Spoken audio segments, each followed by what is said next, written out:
Shalom, selamat pagi, salam sejahtera bagi saudara yang dikasihi Tuhan. Apa kabar saudaraku? Semoga baik ya, dan tetaplah penuh semangat pengharapan di dalam Tuhan kita. Sebelum kita melanjutkan aktivitas pada hari ini, marilah kita meluangkan waktu untuk mendengar dan merenungkan firman Tuhan. Biarlah Roh Kudus menerangi hati dan pikiran kita, sehingga firman Tuhan bekerja dengan leluasa menuntun dan mengajar kita untuk dapat melakukan hal-hal yang baik yang sesuai dengan kehendak-Nya. Marilah kita berdoa.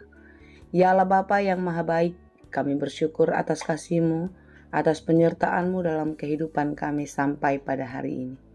Berkati dan lindungilah kami dalam aktivitas kami hari ini, sebagaimana Engkau melindungi dan memberkati kami pada hari-hari yang telah kami lewati. Ajarilah kami di dalam firman-Mu yang sebentar lagi akan kami dengar, supaya firman Tuhan bekerja dengan leluasa menuntun dan mengajar kami di dalam menjalani kehidupan dan melakukan aktivitas kami. Berfirmanlah Engkau ya Tuhan, sebab kami telah siap mendengar. Kasih karunia dan damai sejahtera dari Allah Bapa Tuhan kita dan dari Anak-Nya Tuhan Yesus Kristus dan Roh Kudus menyertai saudara sekalian. Amin. Firman Tuhan untuk kita pada hari ini yang ditetapkan menurut Almanak HKBP Sabtu 13 Desember 2025 tertulis dalam kitab Wahyu 3 ayat 20. Dalam bahasa Batak, Pangukapon Tolu ayat 20. Demikianlah firman Tuhan disampaikan bagi kita. Idama najongjong doau di jolo pitui mantuhi. Ia adong na manangihon suaraku dohon mangukap pitui, bongot maau tu ibana, mangan maau rap dohot ibana, jala ibana rap dohot au. Lihat, aku sendiri di muka pintu dan mengetuk. Jikalau ada orang yang mendengar suaraku dan membukakan pintu, aku akan masuk mendapatkannya, dan aku makan bersama-sama dengan dia, dan ia bersama-sama dengan aku. Demikianlah pembacaan firman Tuhan. Saudaraku yang dikasihi Tuhan, dalam Injil Matius 26 ayat 41, Yesus berkata, "Berjaga-jagalah dan berdoalah, supaya kamu jangan jatuh ke dalam pencobaan. Roh memang penurut, tetapi daging lemah." Sama dengan itu, kitab Markus 14 ayat 38 pun mengatakannya. Saudara-saudara yang dikasihi Tuhan, sejak mula Yesus sudah mengingatkan murid-muridnya untuk berjaga-jaga dan berdoa, karena pencobaan itu akan datang tiba-tiba.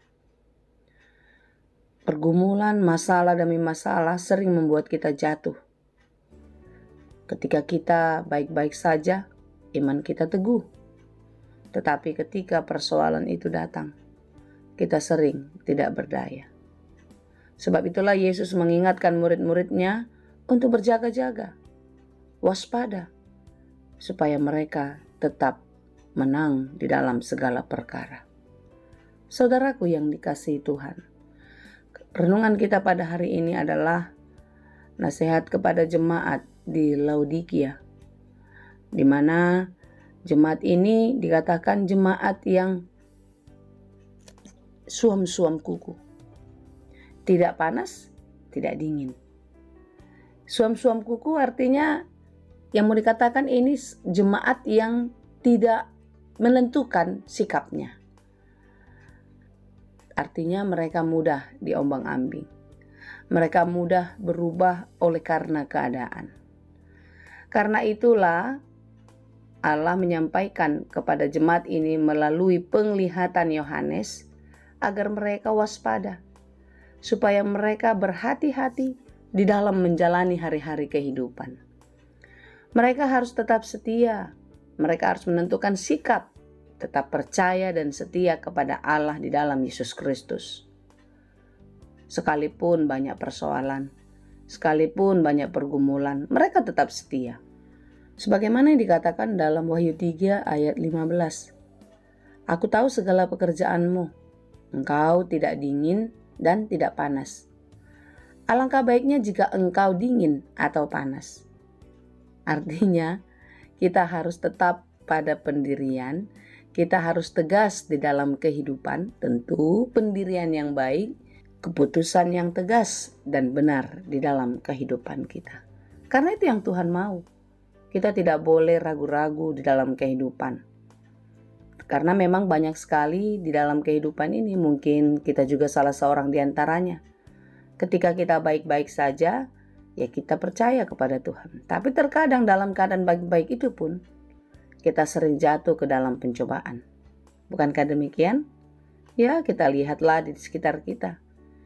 Yang kaya semena-mena, yang kaya menindas orang-orang susah, yang berkuasa memakai kekuasaannya dengan tidak setia. Hari-hari kita sangat kecewa, saudara. Hari-hari kita sangat sedih melihat keadaan bangsa dan negeri kita yang terkadang kita merasa diperlakukan tidak adil oleh para penguasa. Keadaan kita sekarang bencana di Bonapasogit, di Sumatera, secara khusus Sumatera Utara, Aceh, dan juga Sumatera Barat. Coba kita lihat apa yang terjadi pada mereka. Seperti apa penguasa negeri kita menolong mereka segera. Bagaimana penguasa negeri kita memperhatikan saudara-saudara kita yang lemah, yang menderita, yang sangat berduka. Saudaraku yang dikasihi Tuhan, inilah yang terjadi pada jemaat Laodikia, di mana mereka di dalam segala situasi, dalam keberadaannya, terlalu fokus kepada dunia, mencari-cari yang baik, yang indah, yang datang dari dunia, yang padahal sebenarnya itu hanya sementara. Dalam ayat 17 di Wahyu 3 yang dikatakan, karena engkau berkata aku kaya dan aku telah memperkayakan diriku dan aku tidak kekurangan apa-apa. Dan karena engkau tidak tahu bahwa engkau melarat dan melarang, miskin, buta dan telanjang. Artinya apa? Kekayaan dunia ini tidak membawa apa-apa kepada kita untuk hidup yang akan datang. Tidak mensupport kita, tidak berguna untuk hidup kita di masa yang akan datang. Untuk apa semua kekayaan dunia jika kita kehilangan jiwa? Untuk apa kekayaan dunia jika kita tidak mendapatkan keselamatan kekal itu? Saudara-saudara yang dikasihi Tuhan, hari ini kita diingatkan oleh pesan firman Tuhan, bahwasannya Dia akan datang segera secara tiba-tiba. Kalau dikatakan, lihat aku berdiri di muka pintu dan mengetok, kita tidak tahu kapan harinya. Seorang pun tidak ada yang tahu, bukan? Tapi ketika Tuhan datang, Dia mengatakan, jikalau ada orang yang mendengar suaraku dan membukakan pintu. Artinya jika Dia datang, kita sudah siap di dalam segala hal-hal yang baik dan yang benar di dalam kehidupan kita. Maka dikatakan apa? Aku akan masuk mendapatkannya dan akan makan bersama-sama dengan Dia dan Ia bersama-sama dengan aku. Wow, apa yang kurang lagi? Tentu tidak ada. Ketika kita sudah bersama-sama dengan Tuhan, tidak ada yang kurang. Tidak ada ratap tangis, tidak ada duka cita, tidak ada penderitaan, tidak ada sakit penyakit. Semuanya sukacita dan damai sejahtera. Karena itu saudara-saudara, marilah kita mengubah hati kita, marilah kita menjalani hidup ini dengan taat dan tekun. Jika Allah mengatakan, barang siapa aku kasihi, ia kutegur dan kuhajar, sebab itu relakanlah hatimu dan bertobatlah. Artinya apa? Pergumulan pencobaan yang diizinkan Tuhan terjadi dalam hidup kita adalah proses untuk kita hidup lebih baik. Proses untuk kita lebih mengenal dan mencintai Tuhan secara pribadi melalui pergumulan kita. Amin. Tetap kuat dan penuh semangat ya. Dan berjaga-jagalah. Tetap setia. Ketika Yesus Kristus datang, maka kita didapatinya setia.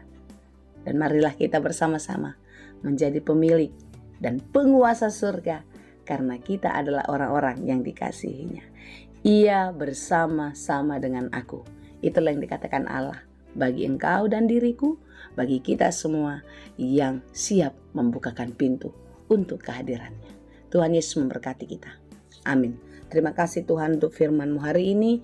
Mampukan kami untuk tetap setia, untuk tetap meyakini Engkau yang menjadi penuntun hidup kami hari ini dan sampai selamanya.